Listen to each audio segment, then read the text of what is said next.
Fidèles téléspectateurs de l'émission Débat Éducation, bonsoir. Au cours de ce numéro du mois de septembre, nous avons choisi de vous entretenir sur le sujet portant sur l'orientation scolaire et professionnelle et l'employabilité des jeunes. Pour explorer ce sujet, nous avons reçu pour vous un spécialiste.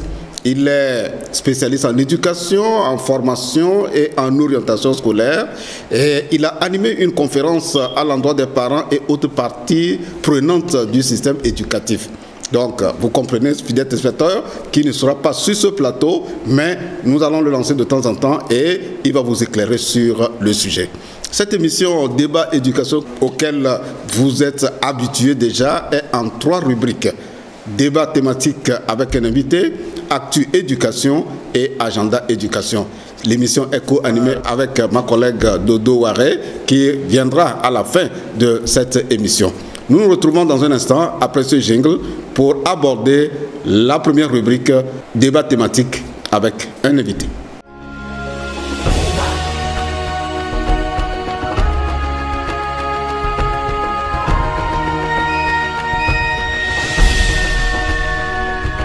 Pour aborder la question sur l'orientation scolaire et professionnelle et l'employabilité des jeunes, notre invité a abordé 4 pistes. La première, il sera question de ce qu'est l'orientation.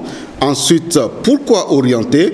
La troisième piste de réflexion et d'échange qu'il a eu avec les parties prenantes du système éducatif, c'est les acteurs de l'orientation. Et enfin, les rapports entre l'orientation scolaire et professionnelle et l'insertion socio-professionnelle des jeunes.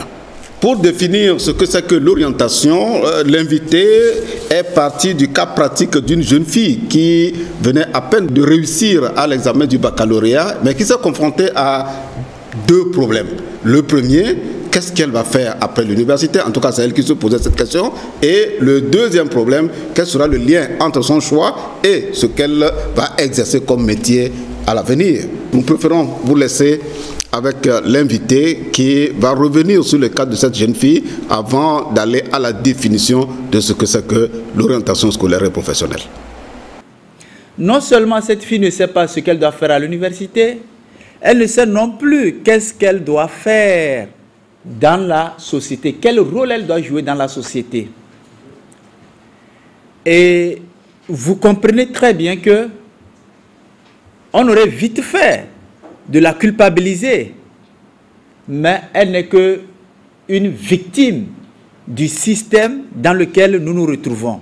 J'ai partagé ceci pour que nous puissions tous prendre la mesure de la chose, parce que elle est en ville et elle est victime. Imaginez ceux qui sont dans les coins les plus reculés, qui sont loin des médias, qui sont loin des services publics et qui n'ont pas vraiment la chance de rencontrer ou bien de se frotter avec d'autres professionnels. Alors, le problème de l'orientation est d'autant plus sérieux. Partant donc des explications et des justifications, eh bien, notre invité nous définit maintenant ce que c'est que l'orientation scolaire et professionnelle. Nous disons que l'orientation, c'est un processus qui permet à un consultant, à un élève, à un apprenti de bénéficier des services du conseiller ou de l'expert pour qu'il puisse se décider quant à la formation dans laquelle il va s'engager, quant au métier dans lequel il se projette. Notre invité, comme vous venez de le suivre, trouve que cette fille s'est vue confrontée donc à ce problème pour la simple raison que notre système éducatif ne dispose pas suffisamment de possibilités d'accès aux informations sur l'orientation scolaire et professionnelle. Dans le processus d'orientation scolaire et professionnelle, quel devrait être le rôle d'un spécialiste de l'orientation ? Est-ce que c'est d'orienter l'enfant ou de lui donner toutes les informations pour que lui-même, il se positionne au vu des informations? Qu'en est-il exactement? Nous retrouvons notre spécialiste dans le domaine, M. Banla, qui va nous éclairer davantage. Hier, le conseil d'orientation, il canalisait les compétences, il canalisait les apprenants, il canalisait les étudiants. Vous devez faire ci, vous devez faire ça, vous devez faire ci, vous devez faire ça. Mais aujourd'hui, l'orientation scolaire et professionnelle consiste à amener le bénéficiaire avec des activités précises à se positionner sur une échelle donnée, à faire un choix. C'est lui qui décide. Ce n'est pas toi, conseiller d'orientation, qui décide. Alors, qu'est-ce que tu dois faire? Ton travail est de lui fournir les informations suffisantes sur le monde extérieur. Le monde extérieur, il s'agit des métiers, il s'agit des séries, il s'agit des offres de formation pour globaliser les choses. Et par la suite, sur le monde intérieur. Et le monde intérieur, c'est l'individu lui-même, c'est le bénéficiaire lui-même. Donc, il faut amener l'individu à prendre conscience des compétences qu'il dispose, à prendre conscience de ses centres d'intérêt, à prendre conscience de ses aptitudes et bien d'autres encore. Alors, vous comprenez que pour pouvoir faire un tel travail, il faut posséder une bonne dose des compétences dans certains domaines. Nous sommes à la deuxième piste de réflexion et d'échange que le spécialiste M. Banla a eu avec les acteurs de l'éducation lors donc de cette conférence au cours de laquelle nous l'avons enregistrée pour vous. La deuxième piste qui va aborder, eh bien, pourquoi est-il nécessaire d'orienter ? Quels sont les avantages de l'orientation et quels sont aussi et surtout les inconvénients quand un apprenant, un étudiant ou quelque personne que ce soit n'est pas du tout orienté? Quels sont les inconvénients, eh bien, sur son parcours scolaire et professionnel et sur son avenir finalement? On va l'écouter. L'orientation permet de réduire des échecs scolaires. Lorsque un élève fait son BEPC et on le pousse dans une filière pour laquelle il n'a aucune motivation, vous allez vous rendre compte que cet élève va faire un rendement en deçà de ses performances. Le travail sera très laborieux pour lui, il n'a pas de motivation, il n'est pas excité. Par contre, s'il fait un choix qui cadre avec ses attentes, vous allez vous rendre compte qu'il est excité à faire le travail. Il est motivé. Il ne dort pas et il a de l'épanouissement. Il a même l'effet jouissif des études. Et je voudrais donner l'exemple d'un de nos camarades quand nous étions en terminale, qui est parti de la série C4 à la série D, puis de la série D à la série A4 pour décrocher brillamment son bac. il était allé en série C4. Il ne savait pas c'est quoi la série C4. Et après, il est revenu en série CD.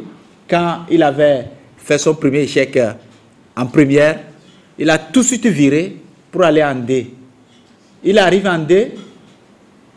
Il a des complications avec la SVT. Et le mieux pour lui, c'était d'aller en série A4.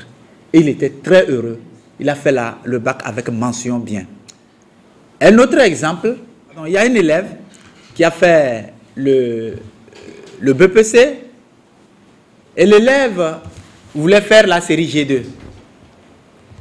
Et son papa lui a amené les dossiers tout faits parce que le papa allait l'inscrire en série C, CD, en seconde. Et comme quoi, il doit faire la pharmacie.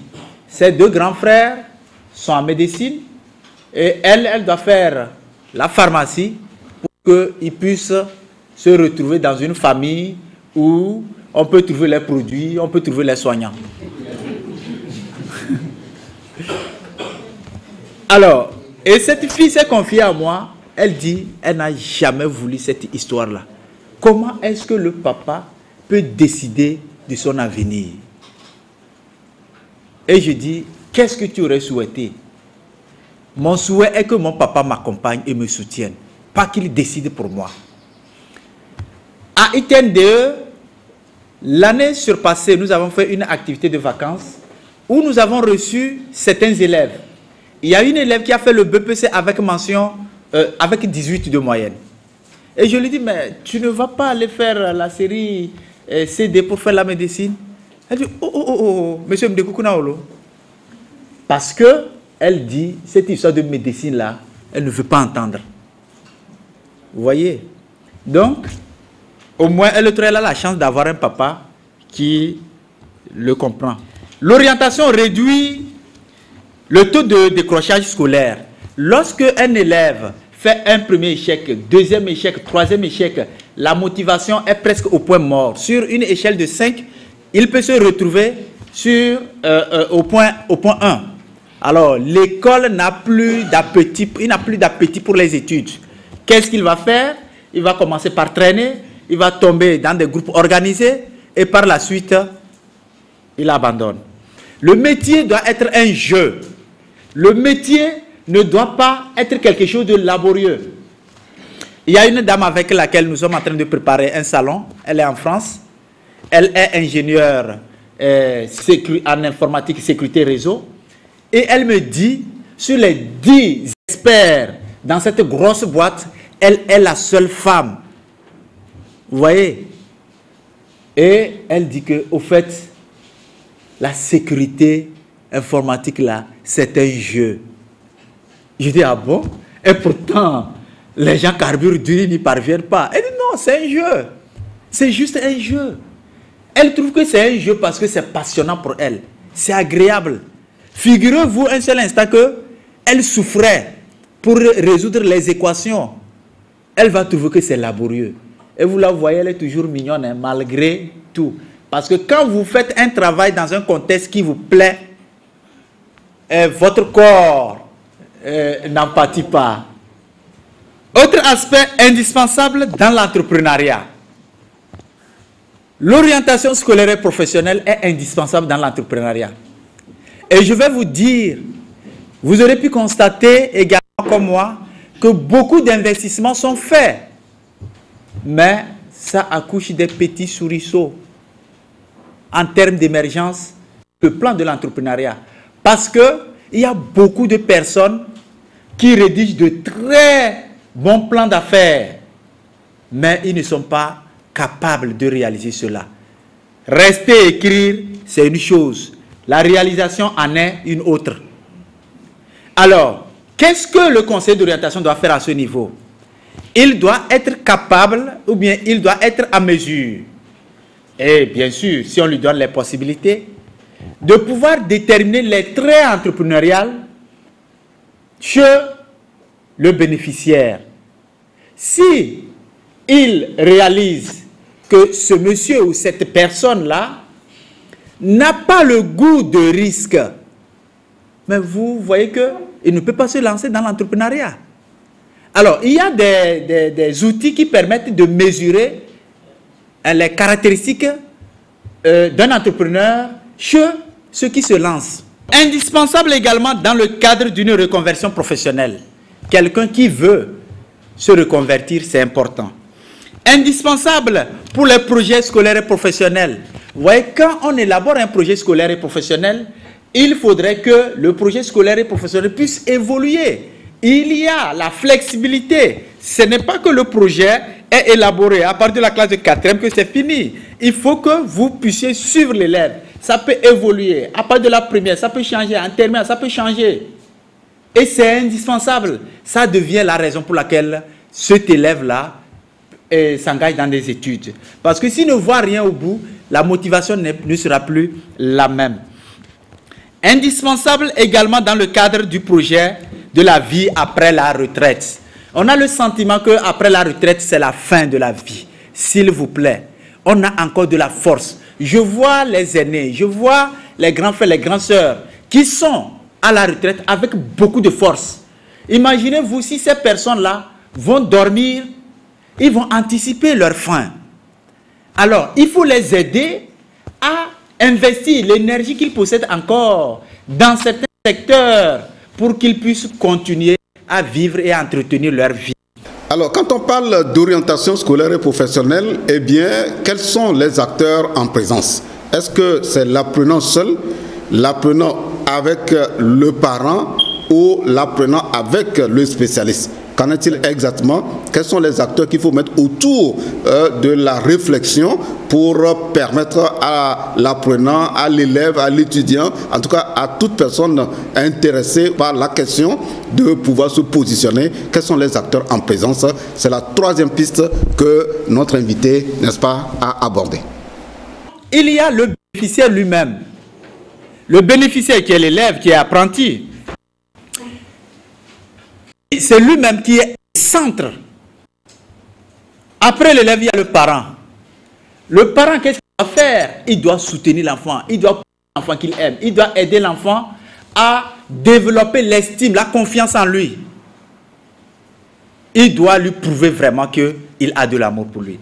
L'enseignant, à la différence du parent, l'enseignant doit fondamentalement être objectif dans ses évaluations. Vous voyez, il y a certains enseignants qui plaisantent avec les notes. Parfois, ils sont trop laxistes. Parfois, ils sont trop rigoureux. Il y a certains enseignants même qui vont dire que lui, il ne dépasse jamais 12. Ça n'a pas de sens. Si l'enfant a 20, il faut lui donner ses 20. Parce que ça peut lui porter préjudice lorsque vous jouez avec ces notes. Nous vous avons dit qu'il y avait 4 pistes que le spécialiste a abordées avec les parties prenantes du système lorsqu'il les entretenait au cours donc, de cette conférence. Eh bien, le 4e, c'est le rapport entre l'orientation scolaire et professionnelle et l'employabilité des jeunes. Nous allons revenir toujours à notre spécialiste qui va nous éclairer. L'orientation scolaire et professionnelle, donc, augmente la capacité de l'individu à se faire désirer par l'employeur. Et l'orientation scolaire et professionnelle développe la résilience pour quelqu'un qui veut être un créateur d'emploi, autrement dit un entrepreneur. L'invité, avant de finir, a relevé les facteurs qui limitent un apprenant dans son processus d'orientation. Eh bien, ces facteurs peuvent être institutionnels, c'est-à-dire liés à l'environnement scolaire, ça peut être lié aux parents, ça peut être lié à l'enseignant.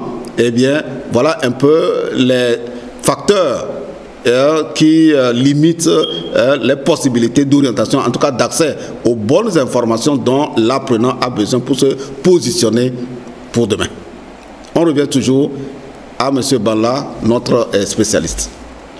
Quand nous prenons le cas du Togo, est limité par les offres de formation disponibles.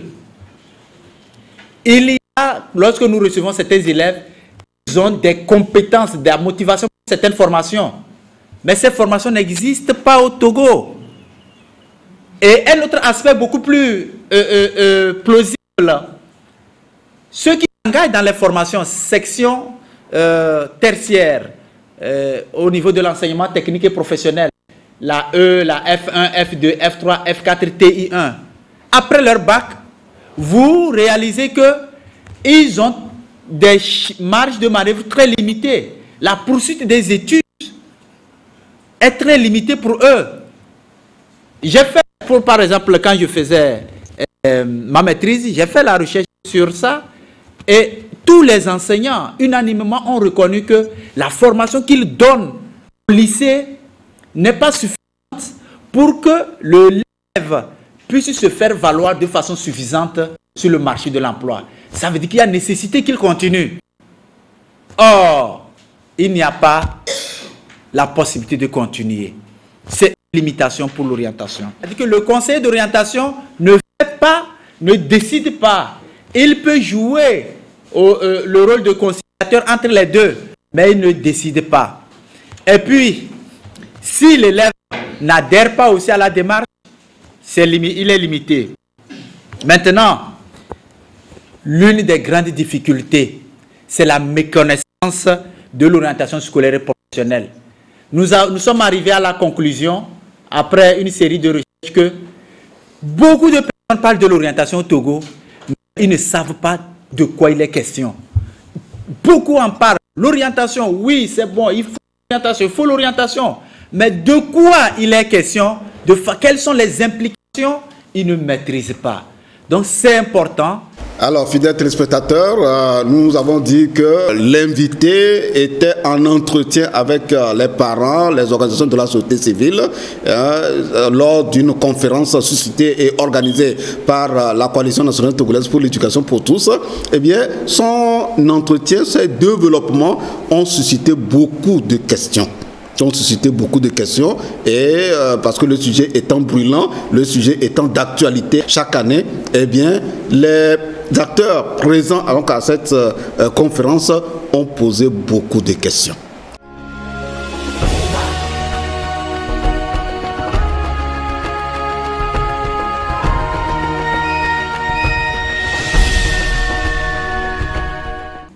Et je voudrais saisir de cette opportunité qui m'est offerte et de remercier nos très chers consultants et la coalition qui a bien voulu nous associer à cette rencontre. Eh bien, quand j'ai suivi cette communication, j'ai voulu savoir si je pouvais renaître pour recommencer. Parce qu'il fallait faire des choses en amont. Nous voilà en aval. Ma question est de savoir, au jour d'aujourd'hui, que faire pour sortir de cette situation, puisque nous pouvons dire que notre cas est pratiquement out. Maintenant, les jeunes qui sont derrière, qui n'ont pas eu une formation au maternel, comme vous l'avez dit, qu'on devrait commencer depuis la maternelle jusqu'à l'université, ceux qui n'ont pas eu au jour d'aujourd'hui, aujourd'hui que nous avons suivi la formation, qu'allons-nous faire pour leur cas? Parce que la situation est très complexe. Il y a beaucoup qui sont à la maison, mais qui ont des formations, d'autres formations professionnelles, et même certains qui ont eu des formations professionnelles, les métiers de la main, n'ont même pas les moyens pour pouvoir s'ouvrir des ateliers et des salons.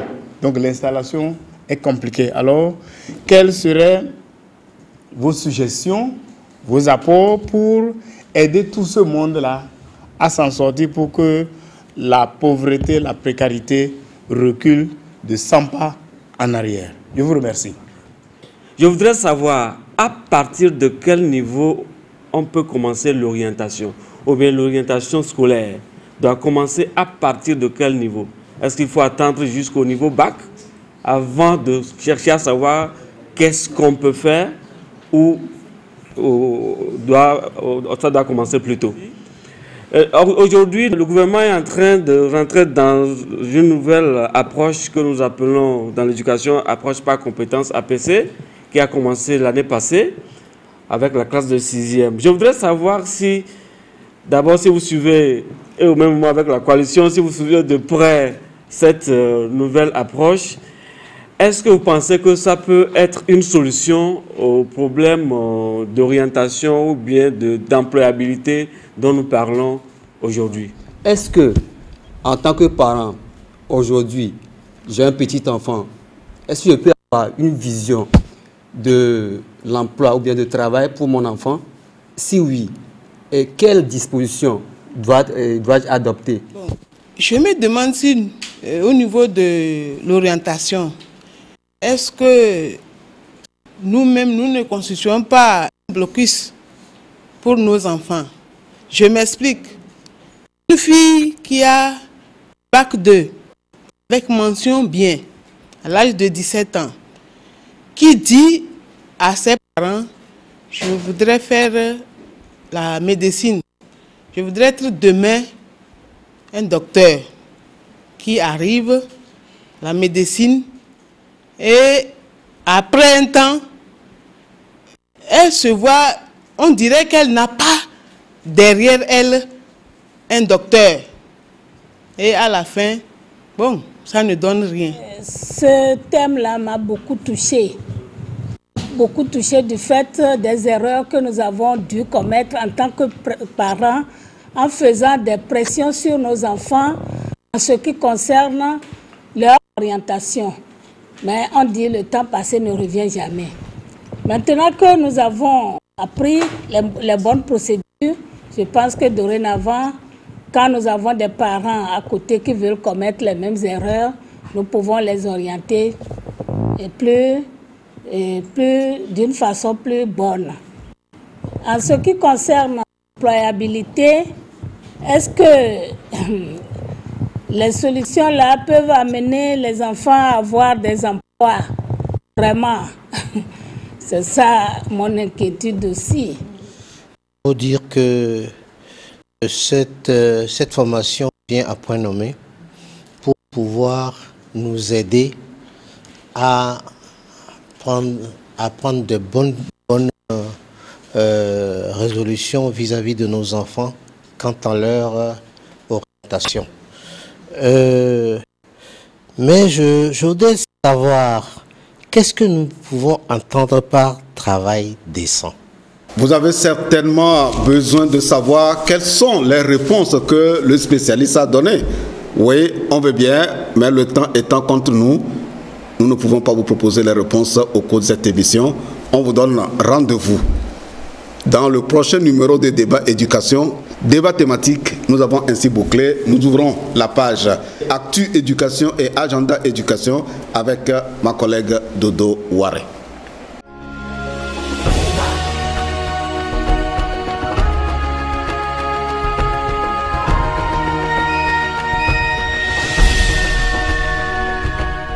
Choisir sa filière à l'université n'est pas souvent aisé pour les nouveaux bacheliers. Au lieu de se renseigner avant de faire leur choix, certains se fient aux informations glanées auprès de leurs amis et de leurs proches. Comment mieux se préparer pour bien affronter son cursus universitaire? Suivez dans ce dossier. Enthousiastes, motivés, ces nouveaux bacheliers sont déterminés pour la plupart à prendre le chemin des campus universitaires. Et pour cette nouvelle aventure, chacun a sa petite idée de la formation qu'il fera à l'université. J'ai fait la série A4.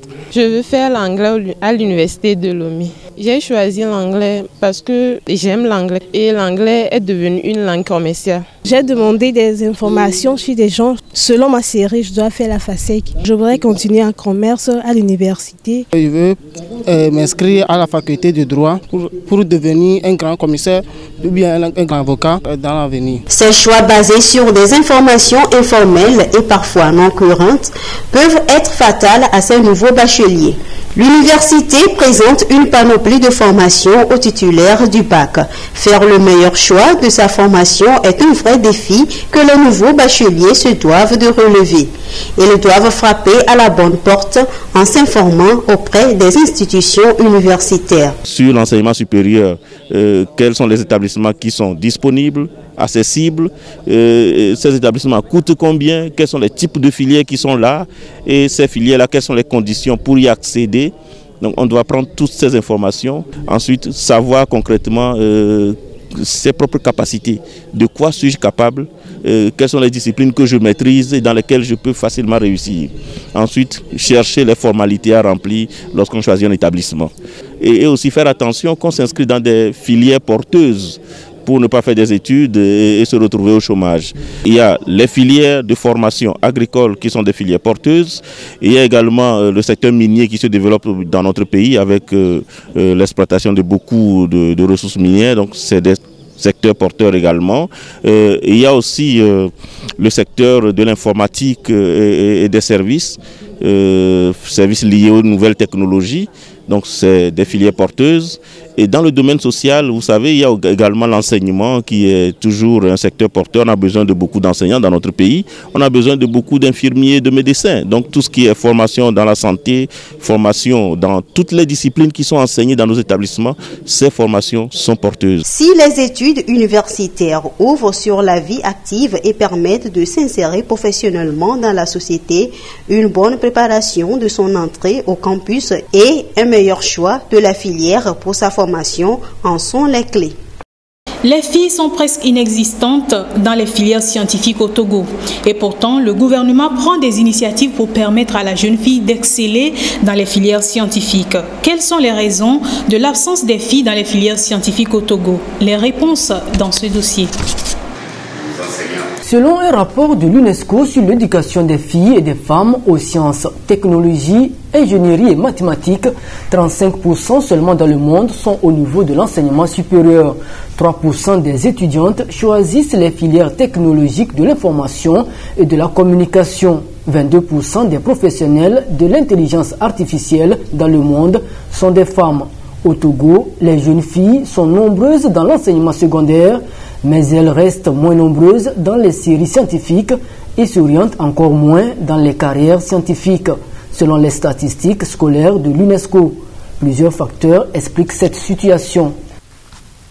Le mythe dont font l'objet les matières scientifiques, surtout les mathématiques et les sciences physiques, le contenu des programmes, la conduite même des programmes, les conditions et les méthodes d'enseignement qui influencent négativement l'apprentissage, mais aussi la qualité des enseignants qui dispensent ces matières. Tous ces facteurs constituent des stéréotypes. Et ces stéréotypes qui associent la masculinité aux mathématiques et aux sciences physiques ont une incidence négative sur l'intérêt des filles pour ces disciplines et sur leur auto-évaluation et leur performance. Des actions ciblées visant à surmonter les stéréotypes peuvent inclure la révision des programmes et des manuels scolaires et universitaires, la formation et la sensibilisation des enseignants, la présentation des modèles féminins de réussite à nos jeunes filles. Mais il importe fondamentalement de démystifier l'enseignement des mathématiques et des sciences physiques et de les rendre accessibles à tous les élèves. Les métiers d'avenir, d'après les spécialistes, sont soutenus par les sciences et constituent un facteur déterminant pour l'épanouissement de la gente féminine. Je suis doctorante à la faculté des sciences de la santé. La satisfaction de résoudre les problèmes de quelqu'un lorsqu'il arrive, c'est ça qui me plaît le plus dans ce que je fais. Approfondir mes connaissances en matière de biologie, surtout la biologie humaine, c'est-à-dire la physiologie de l'être humain. J'aimerais devenir médecin orthopédiste. J'espère pouvoir avoir les conseils nécessaires qui pourront m'aider dans la suite de mes études. J'ai réussi à mon BPC cette année avec une moyenne de 18,56. J'ai eu 20 en physique, 20 en SVT et 18 en mathématiques. Pour le lycée, je voudrais continuer avec la série D pour plus tard devenir soit ingénieur en mécanique ou faire de l'informatique.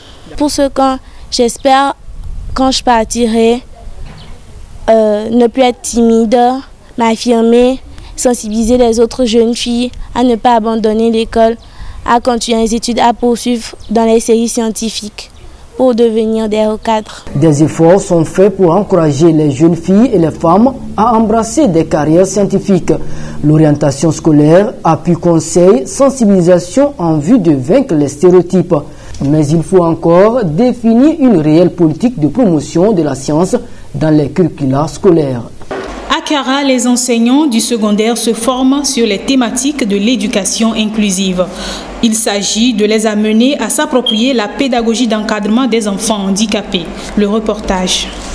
Organisés en groupe, ils traitent des exercices pratiques sur la thématique de l'éducation inclusive. Les participants sont des enseignants du secondaire de la préfecture de la COSA. Il s'agit de leur permettre de maîtriser la pédagogie d'encadrement des enfants handicapés, le langage des signes et l'écriture braille. La direction régionale de l'éducation de la CARA et l'ONG Humanité et Inclusion veulent donner aux enfants handicapés avec qui elles ont commencé depuis 2011, dans le cadre de l'éducation inclusive, la chance de poursuivre normalement leur cursus scolaire jusqu'à l'université. On a formé les enseignants du primaire qui encadrent comme il le faut les enfants. Mais chaque enfant est appelé à progresser. Donc ils sont maintenant nombreux au secondaire. Alors, pour que l'encadrement soit ce qu'on attend vraiment, il faut qu'eux aussi soient formés. Et c'est pourquoi on veut les former. Les enfants sont au secondaire, c'est déjà un avantage. Et puis s'il n'y avait pas l'éducation inclusive, ça veut dire que tous ces enfants-là ne seront pas dans le système scolaire, donc nous sommes en perte. Or, aujourd'hui, il y a des malvoyants ou même des non-voyants qui sont aussi des fonctionnaires ou qui entreprennent des activités génératrices de revenus. Depuis 2011 à ce jour, 500 enfants handicapés, dont 238 filles, ont été identifiés et pris en charge dans la COSA. L'éducation inclusive a mis aussi en place un système qui permet aux élèves handicapés qui souhaitent arrêter leurs études d'apprendre le métier de leur choix. L'éducation togolaise a connu des avancées notoires, surtout depuis l'élaboration du plan sectoriel de l'éducation PSE. Des initiatives se prennent de jour en jour pour l'accès à tous à une éducation de qualité et sans discrimination. Quelles sont les avancées réalisées par le Togo en matière d'éducation et quels sont les défis à relever? Les éléments de réponse dans ce dossier.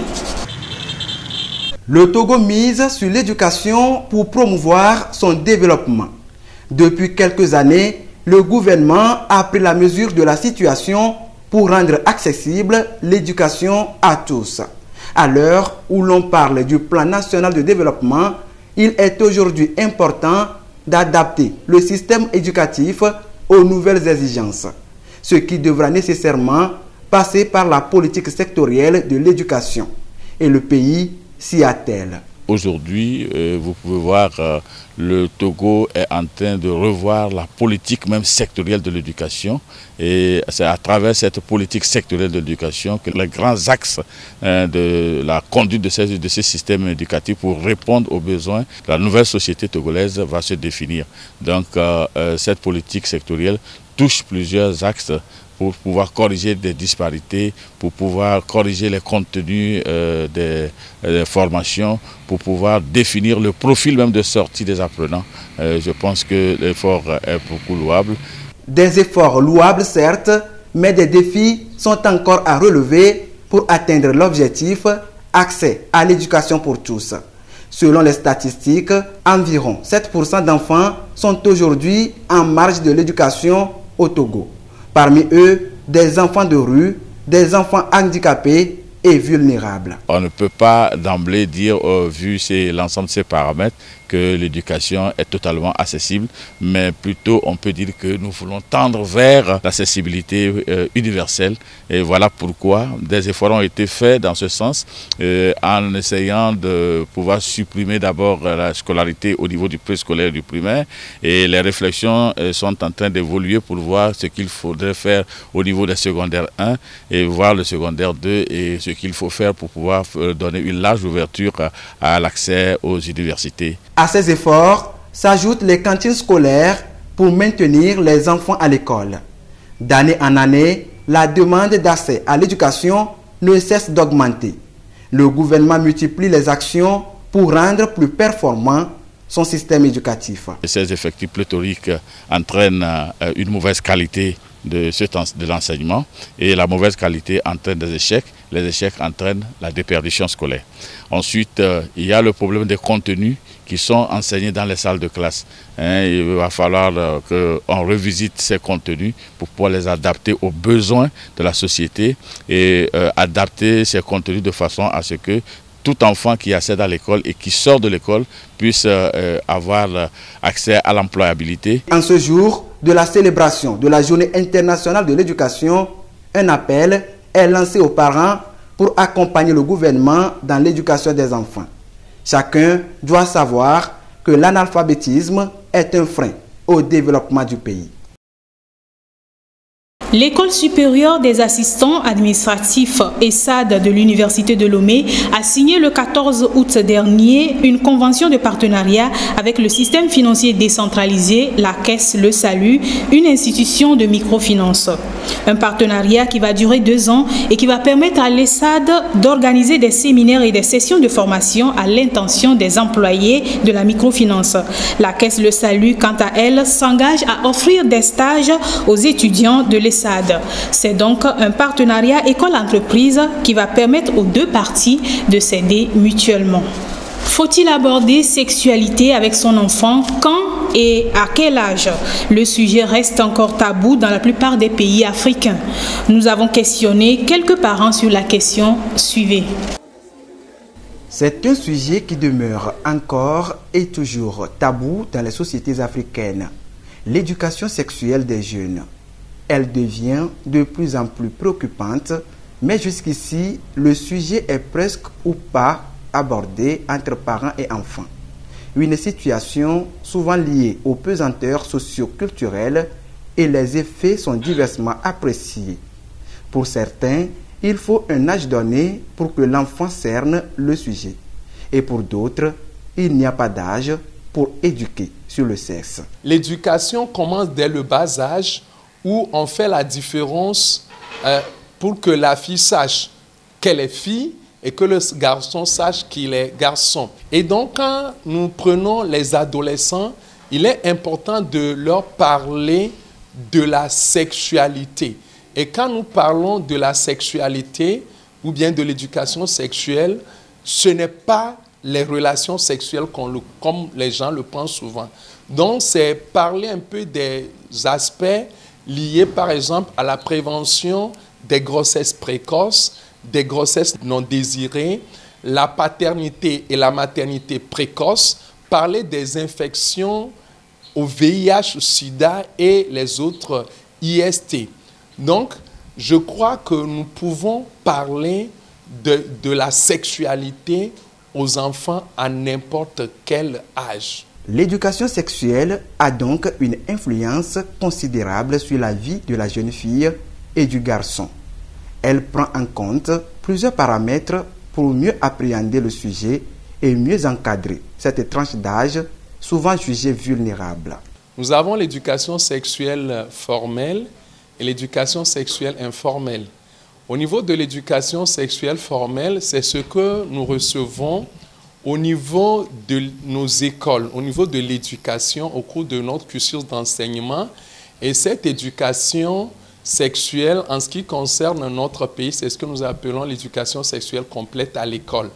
Et en ce qui concerne l'éducation sexuelle informelle, c'est ce que nous recevons à la maison, c'est ce que nous recevons dans nos familles.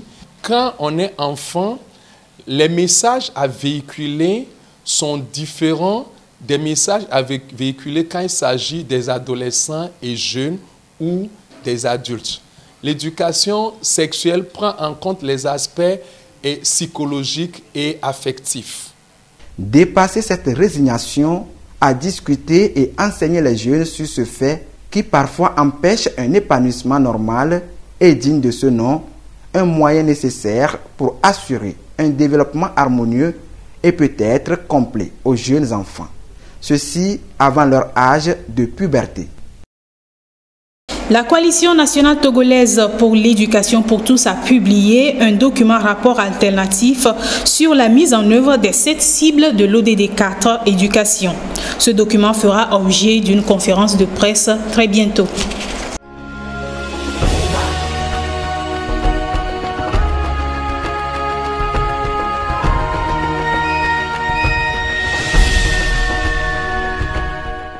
agenda éducation du 1er au 7 septembre, les 38 coalitions nationales d'éducation en Afrique se réunissent à Dakar pour le 9e forum sur les politiques éducatives. La coalition du Togo, CNT-EPT, y prendra part. Eh bien, merci, chers téléspectateurs, d'avoir suivi les deux rubriques et à la prochaine. Alors, nous espérons avoir essayé de répondre à vos attentes concernant les questions d'orientation scolaire et professionnelle. Vous avez compris, fidèles téléspectateurs, que la question de l'orientation est une question de spécialistes. Eh bien, il faut chercher les bons contacts de ceux qui s'y connaissent dans le domaine pour amener vos enfants, pour accéder aux informations. Et vous pouvez les trouver au CNIOPS, le Centre national d'orientation scolaire et professionnelle, même si ce centre ne comporte pas encore suffisamment de personnel pour pouvoir couvrir tout le pays, mais néanmoins, eh bien, le peu qu'il y a, eh bien, si vous avez les contacts, eh bien, vous pouvez les toucher. Vous pouvez aussi toucher des spécialistes au cabinet SPIDS, parce que notre invité, il a créé un cabinet spécialisé sur les questions d'orientation, d'employabilité. Eh bien, si vous allez vers lui, eh bien, vous aurez toutes les informations. Et l'Agence nationale de promotion de l'emploi également détient à tout un département avec des spécialistes qui s'y connaissent sur les questions d'employabilité et d'orientation, et tout ce travail en synergie pour que la jeunesse scolarisée, la jeunesse estudiantine ne manque d'aucune information. Eh bien, nous promettons de toute façon que dans le prochain numéro, vous aurez les réponses aux questions posées par les participants, mais nous ferons l'effort au cours de l'année de consacrer un numéro par mois sur les questions d'orientation scolaire et professionnelle et sur les questions d'employabilité. Ceci dit, nous vous disons au revoir et à la prochaine.